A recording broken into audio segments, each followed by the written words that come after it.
1 year later, in November 1919, U.S. President Woodrow Wilson proclaimed November 11th as the first commemoration of the Armistice Day. The day's observation include parades and public gatherings, as well as a brief pause in business and school activities at 11 a.m. The entire world thought that World War I was the war to end all wars. Had this been true, Veterans Day might still be called Armistice Day today. That dream was shattered in 1939 when World War II broke out in Europe. America's effort during the World War II saw the greatest mobilization of U.S. Army, Navy, Marines, and Air Force in the nation's history. More than 60 million people. Some 5.7 billion people served in the Korean War. And in 1954, after lobbying efforts by veterans and service organizations, the 83rd Congress amended the act that made Armistice Day a holiday, striking out the word armistice in favor of Veterans Day. President Dwight D. Eisenhower signed the legislation on June the 1st, 1954. The observation of Veterans Day was set as the fourth Monday in October. After it became evident that the actual date of Veterans Day carried historical and patriotic significance to many Americans, President Ford signed a new law returning the observation of Veterans Day to November 11th, beginning in 1978. To honor all U.S. veterans, an official wreath-laying ceremony is held every Veterans Day at the Tomb of the Unknown Soldier in Arlington National Cemetery, while parades and other celebrations are held in states around the country, like the one we're participating in today at Heartland Elementary School.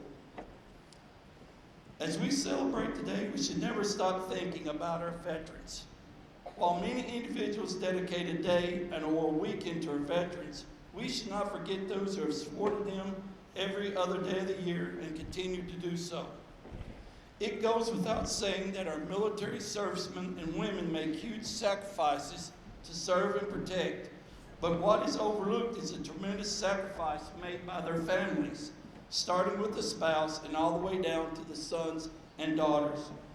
Military families are a definition of resiliency.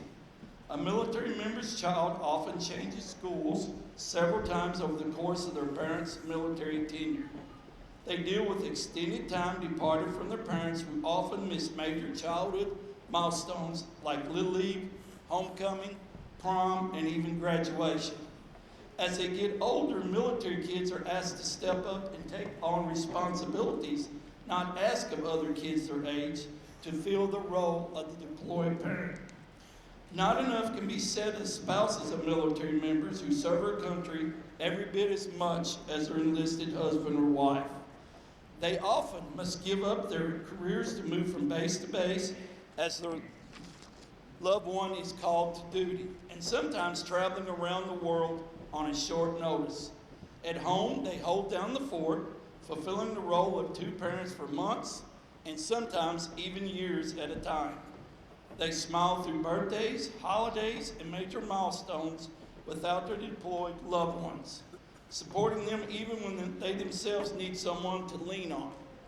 At the end of the day, these big-hearted spouses are still willing to give more of themselves, whether it is helping those in need, volunteering at their local school, or opening their homes while loved ones are away. Military families support their home communities and those sacrificing with them. I would suggest that we do something nice for a spouse of a deployed service member and offer to babysit and mow that insanely overgrown lawn, drop off a meal, or pick up a child from school one afternoon so his or her exhausted mom or dad can take a nap would all be very appreciated. Little gestures of kindness turn into a big thank you in big ways. It's important that Americans take some time to go beyond to show appreciation to our veterans and their families. If it was not for their sacrifice, we would not have the freedom to vote, peacefully protest, or speak out as we do today. We should also never forget the members of the National Guard and reserves who provide a unique service to our nation by serving as both citizens and warriors. They're an extraordinary example of responsibility and commitment. They may be called to active duty service at any time to help with the relief efforts of national disasters, national emergencies, and other crises, as well as to serve in a combat environment. If you are a veteran, please share your story with others. Behind every person who served in the United States Armed Forces, there's a unique story to that person. I enjoy telling anyone who asks me about my time in the Air Force, serving in the security police field. I always talk about being at Heartland Air Force Base, which focuses on nuclear testing, and Clear Air Force Station, Alaska, which served as an early ballistic missile warning site. These two bases were very important in defending our nation during the Cold War against enemies and other world powers.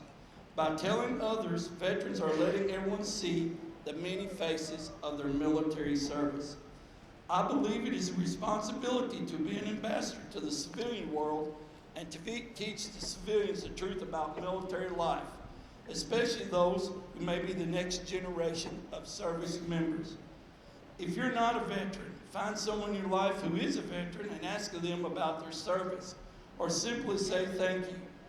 I try my best to say thank you for your service when I see a veteran wearing a hat, shirt, or jacket representing their unit or military branch. To all students here in attendance, some of you may talk to a veteran, and future may choose to serve by joining the United States Armed Forces. Some years down the road, you may find yourself back at this very school, being recognized and honored for your service to the country. In advance, I want to say thank you for your service. Before finishing, I would like to ask every veteran and their family members in the room to please stand, and that everyone else give a loud applause to these veterans and their family who are present here today. Please stand, veterans.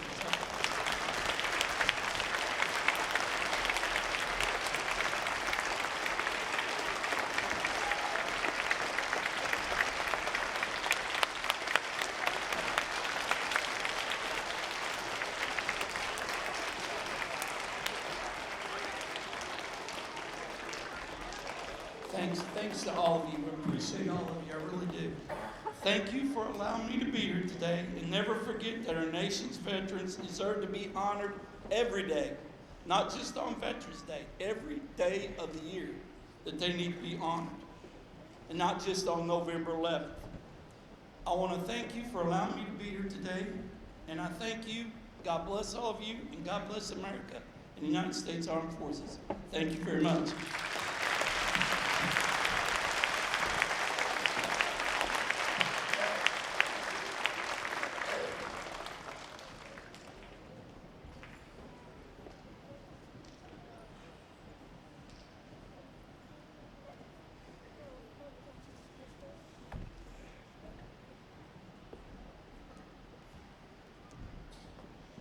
I'll be reading Veterans Day by Cheryl Dyson.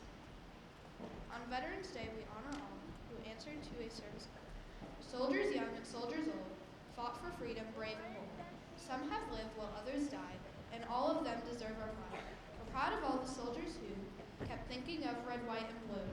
They fought for us and all our rights. They fought through many days and nights. And though we do not know each name, we thank all veterans just the same.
we appreciate you being on the leave. Even if it wasn't for you, many of us would not be here today and able to come and enjoy free public education. Students, please give our visitors another round of applause.